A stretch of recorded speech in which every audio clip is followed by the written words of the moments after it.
Makanya saran saya, Ustadz-ustadz ya, afwan kalau saya salah. Ya jangan hanya kitab-kitab hujah-hujah sifatnya kauliyah saja lah. Sudah waktunya ini mulai memperdalam kauniyah ya. Maksudnya gini, ya mulai fisik juga ya, olahraga. Baca buku-buku yang sifatnya bisa mengembangkan kecepatan sensor otak ini, refleks itu bagaimana. Atau mulailah belajar lihat Jet Li. Mulai lihat IP Man, Donnie Yen, itu orang Cina juga dia. Donnie Yen, ya kan, Jet Li, Bruce Lee.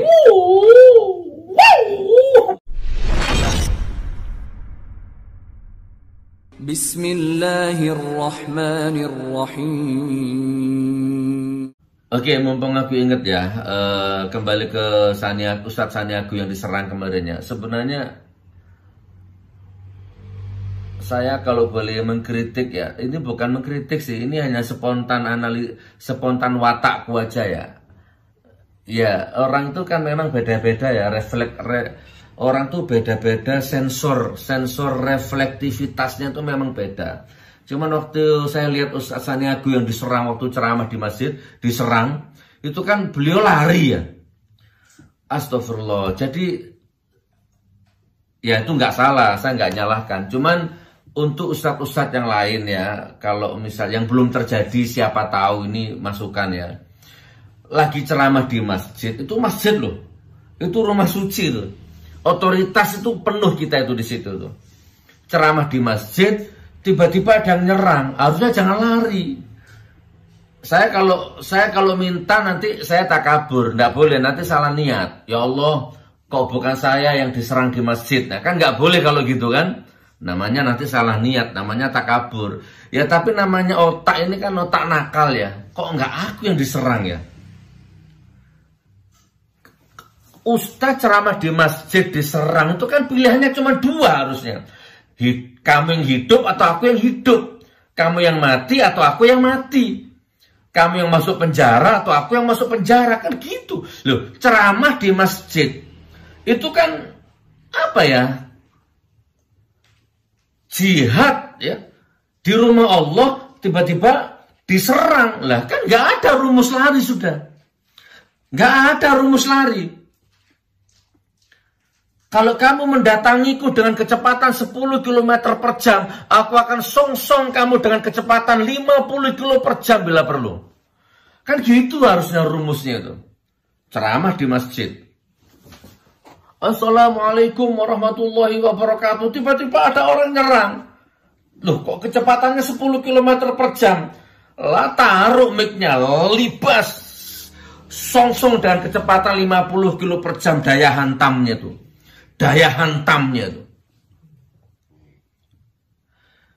Nah, bila perlu kan ada meja itu, refleks, angkat meja, hantamkan kan begitu.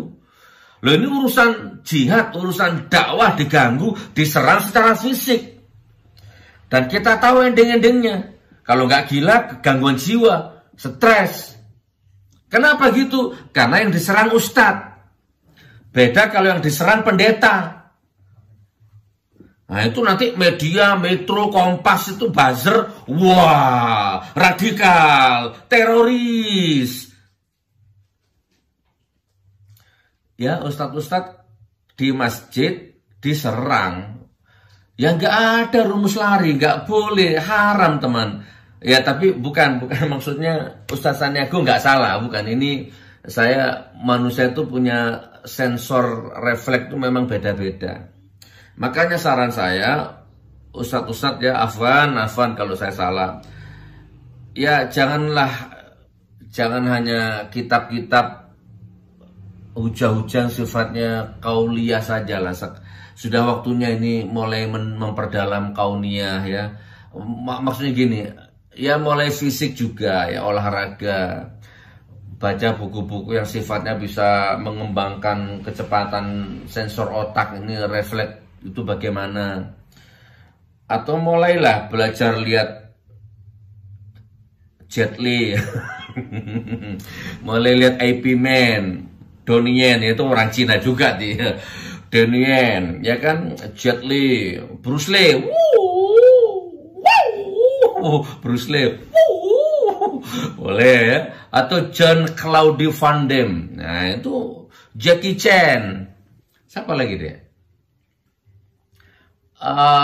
Steven Seagal, ya Steven Seagal dengan kungfu tangannya itu, atau Bruce Lee, jet kundonya, pukulan 1 inci tapi mematikan. Ini ustadz-ustadz ini sudah mulai harus begitu, berkuda, memanah. Ya mulai, ya kita kan punya juga tokoh-tokoh seperti Salman Al Farisi, siapa tuh, Khalid bin Walid, siapa lagi tuh, ya Umar bin Khattab, ya kan, banyak. Siapa itu yang menaklukkan Konstantinopel itu siapa? Al-Fatih. Kita juga punya tokoh-tokoh itu. Rasanya otak ini mulai perlu diisi asupan-asupan gizi yang begitu. Ya, saya mohon kalau ada ustadz, cari momentum seperti itu susah loh teman. Ceramah diserang orang tuh susah cari momentum seperti itu. Bila perlu, kalau boleh saya suruh bayar tuh, bayar enak itu ya. Ya sekalian popularitas, sensasi, pansos. Nanti kalau aku ceramah, kamu serang ya. Kamu bawa pisau, nanti kamu aku bayar. Bila perlu begitulah, itu boleh kan seperti itu. Dan ada itu ustadz yang melakukan itu ada. Saking pingin dapat momentumnya seperti itu. Saking pingin tenarnya, pingin viral. Padahal settingan. Lah ini enggak loh, ini enggak settingan loh. Bener-bener asli diserang loh. Lah kan ini kan langka gitu. Sayang, kapan lagi kita punya kesempatan mukul penista agama dan bebas dari jerat hukum? Kapan lagi? Coba kalau kita diserang waktu ceramah, diserang, kita lawan dengan daya hantam yang tinggi, buang, lepas kita dari hukum, kita mempertahankan diri kok. Bukan malah bikin jamaah panik. Dan anehnya lagi, satu penyerang kurus kering gitu disergap dengan banyak orang. Aduh, apa nggak cukup satu orang gitu loh? Satu kali pukul lumpuh itu kan, ini satu orang kurus, ada yang megang tangan, ada yang megang kakinya, megang tangannya. Astagfirullah. Ini bukan saya sinis, apatis, bukan. Ini masukan, mudah-mudahan manfaat. Satu orang penyerang diringkus banyak orang itu gimana? Satu orang kan cukup sebenarnya. Kalau hanya untuk melumpuhkan satu penyerang begitu.